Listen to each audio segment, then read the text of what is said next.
क्या आप जानते हैं, महावीर स्वामी की कहानी सिर्फ एक हिस्टोरिकल कथा नहीं, बल्कि आत्मशक्ति और त्याग का जीता जागता एग्जाम्पल है। महावीर स्वामी, जिन्हें वर्धमान कहा जाता था, 599 बीसी में बिहार के कुंडलपुर या कुंडग्राम या वैशाली गणराज्य में पैदा हुए थे। बचपन से ही वे बहुत शांत और दयालु थे।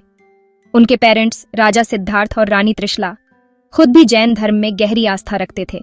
इनकी पत्नी यशोदा और पुत्री प्रियदर्शना थी।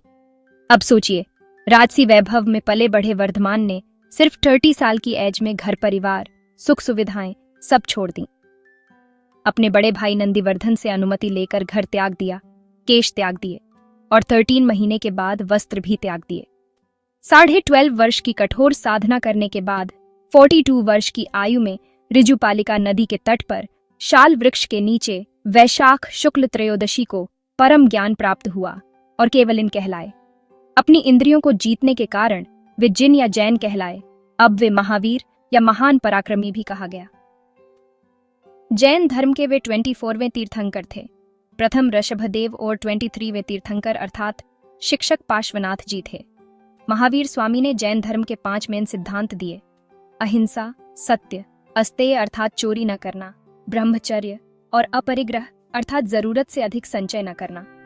उनके इन सिद्धांतों ने न सिर्फ उनके फॉलोअर्स बल्कि पूरी दुनिया को शांति और करुणा का मैसेज दिया। उन्होंने मन, वचन और कर्म से हिंसा का त्याग करने पर बल दिया।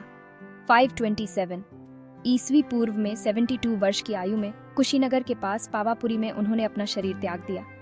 तो अगली बार जब आप अपनी लाइफ में किसी मुश्किल का सामना करें, महावीर स्वामी की कहानी याद रखें। अपने अंदर की शक्ति पहचानो और जीवन को एक नई डायरेक्शन दो। ये थी महावीर स्वामी की इंस्पायरिंग जर्नी, जन्म से राजकुमार और कर्म से जिन अर्थात विजेता बनने तक। अधिक जानकारी के लिए चैनल को लाइक और सब्सक्राइब जरूर करें। धन्यवाद।